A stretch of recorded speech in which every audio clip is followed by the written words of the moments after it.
नमस्कार दोस्तों, आशा करता हूं आप सब लोग अच्छे होंगे। चीन लद्दाख में पीछे हटने और सीमा पर यथास्थिति बरकरार रखने के मूड में नहीं है। चीन के साथ 13वें दौर की बातचीत फेल हो चुकी है। यही नहीं, सबसे बड़ी बात यह कि चीन ने भारत की किसी भी बात को मानने से इनकार कर दिया है। यानी कि अब भारत द्वारा सीमा पर शांति बहाली के लिए और डी एस्केलेशन को लेकर जो कोई भी बात चीनी कमांडर के सामने रखी जा रही है, उसे मानने से चीन ने साफ साफ इनकार कर दिया। अब की बार 13वें दौर की बातचीत हुई थी और चीन की ओर से जो बयान आया उसने दर्शा दिया कि चीन अब पीछे हटने को बिल्कुल भी तैयार नहीं है। चीन के साथ 13वें दौर की मीटिंग में क्या कुछ हुआ और अब की बार चीन ने अपने बयान में क्या कुछ कहा, वो बताएं। उससे पहले कुछ सवाल हैं जो इस वक्त खड़े हो रहे हैं। सबसे पहला सवाल ये कि क्या लद्दाख में चीन अब अपनी जगह से पीछे नहीं हटेगा? जिन इलाकों में चीनी सैनिक आगे तक आकर बैठ गए हैं, क्या अब वो वहां से पीछे नहीं हटेंगे? और सबसे बड़ी बात ये कि जब चीन का रवैया ऐसा हो गया है तो आखिर विवाद को सुलझाने के लिए अब भारत क्या कदम उठाएगा? इन सवालों का आपको जवाब देंगे। उससे पहले अगर आप हमारे चैनल पर नए हैं तो प्लीज हमारे चैनल को सब्सक्राइब करें ताकि आगे भी हम आपको सच दिखाते रहें। दरअसल चीन के मोल्डो में भारत और चीन के कमांडरों के बीच 10 अक्टूबर को मीटिंग हुई थी। ये मीटिंग सुबह 10:30 बजे शुरू हुई जो रात को 7 बजे जाकर खत्म हुई। कुल 8.5 घंटे चली इस मीटिंग में दोनों पक्षों ने अपनी अपनी बात रखी और एक दूसरे को अपना पक्ष समझाने की कोशिश की। हालांकि जानकारी के मुताबिक ना तो भारत ने चीन की बात मानी और ना ही चीन ने भारत की कोई बात मानी। यहाँ तक कि चीन ने भारत की डिमांड को तर्कहीन और अवास्तविक बता दिया।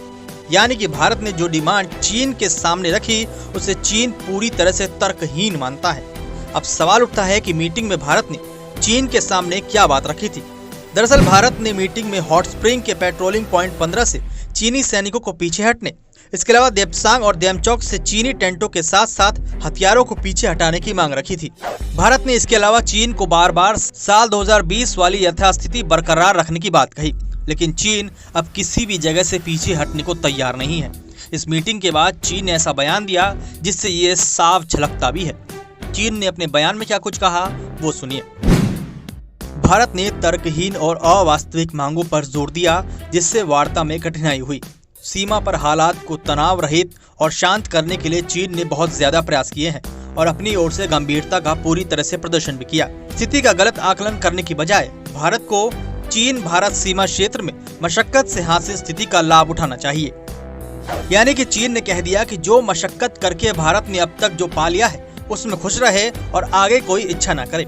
इस बार चीन के बयान का ऐसा लहजा रहा जिससे साफ दिखता है कि चीन चोरी करके सीना जोरी भी कर रहा है। इस बयान के बाद ऐसा लग रहा है कि यहाँ से अब बातचीत में एक डेडलॉक देखने को भी मिल सकता है जिसमें दोनों देशों के बीच आगे शायद बातचीत भी बंद हो जाए। आपको बता दें कि चीन से अब तक सिर्फ पैंगोंग त्सो, हॉट स्प्रिंग और गलवान घाटी में ही बात बनी है। इन इलाकों से दोनों सेनाएं पीछे हटकर 2020 वाली स्थिति पर आ गई हैं। लेकिन देपसांग, हॉट स्प्रिंग और देमचौक पर विवाद अभी भी जारी है। इस मीटिंग के बाद ये सवाल उठने लगे हैं कि क्या अब लद्दाख का विवाद कभी नहीं सुलझ सकेगा? यही नहीं, ये भी पूछा जाने लगा है कि क्या अब युद्ध के बाद ही विवाद का हल हो सकता है? भले ही दोनों सेनाओं के अंदर एक दूसरे को टक्कर देने के लिए अपार ताकत हो, लेकिन अगर युद्ध होता है तो दोनों देशों को भारी नुकसान उठाना पड़ेगा।